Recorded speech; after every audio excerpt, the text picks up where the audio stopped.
தமிழ்நாட்டை யார் ஆளப் போகிறார்கள் என்பது தமிழ்நாட்டில் மட்டுமல்ல, என்றுமில்லாதவாறு ஈழத்தமிழர்கள் மத்தியிலும் பெரும் புயலாகி எழுந்துள்ளது. விடிய காலம் எழும்பேக்குள்ள வாக்காளர் டாப்பு வந்துட்டாண்டு பக்கத்து வீட்டு சுப்பையான கேட்கிற அளவுக்கு தமிழ்நாட்டு அரசியல் வடக்கையும் கிழக்கையும் சூறாவளி போலதான் அடிக்குது. அன்பான என் தொப்புள் கொடி உறவுகளே, உங்கள் தமிழ்நாட்டு அரசியலுக்கும் எங்கள் தனி நாட்டு அரசியலுக்கும் நிறைய வேறுபாடுகள் உண்டு. தமிழ்நாட்டை யார் ஆண்டாலும் ஈழத்தமிழர்களுக்கு இதே இழிநிலைதான் என்ற எண்ணம் மட்டுமே இது நாள் வரை இருந்தது. இப்போதும் அதேதான். ஆனால் எங்களுக்காய் துடிக்கும் அந்த ஒற்றை குரல் சட்டசபை சென்றால் என்ன என்ற ஏக்கம் எங்களுக்குள்ளும் வந்தது. நாங்கள் தமிழர்கள், கூத்தாடிகள் எனும் ஒற்றை தகுதி மட்டுமே உள்ளவர்களை தலைவர்களாய் ஏற்றுக்கொண்டவர்கள் அல்ல. குப்பி கட்டியவர்களையும் குண்டு மலைக்குள்ளும் குருதி மலைக்குள்ளும் நின்று மண்ணை காத்தவர்களையும் தலைவர்களாய் ஏற்றுக்கொண்டவர்கள். நாம் தமிழரோடு நாம் தமிழராய் அருகிருக்கிறோம்.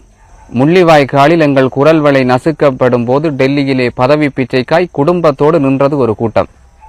தொலைதூரம் என்றாலும் தொப்புள் கொடி உறவுகளான எங்களுக்காய் துடியாய் துடித்தது இன்னொரு கூட்டம்.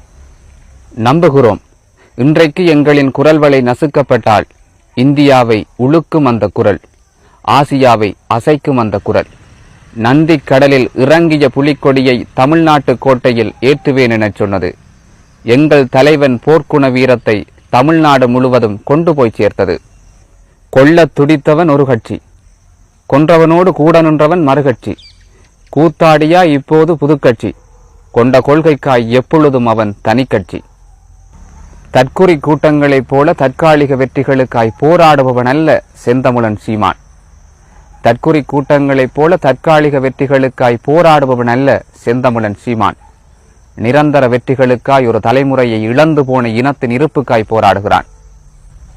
எங்கள் தாயக விடுதலைக்காய் இந்த மண்ணில் எங்களால் அதிகம் பேச முடியவில்லை, அவன் பேரை உச்சரிக்க முடியவில்லை, அடுத்த தலைமுறைக்கு எங்கள் வரலாற்றை கடத்தவும் முடியவில்லை, தெருமுனையில் கூட்டம் போட்டு எங்களால் முரசறைந்து ஓங்கி ஒலிக்கச் சொல்லவும் முடியவில்லை.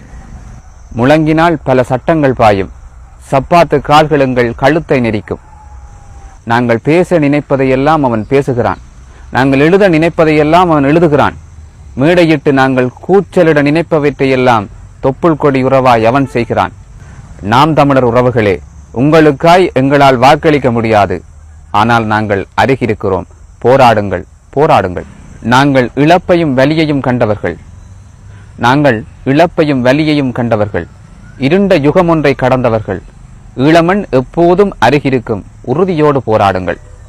வரலாற்றில் இன்று வீழ்த்த முடியாது என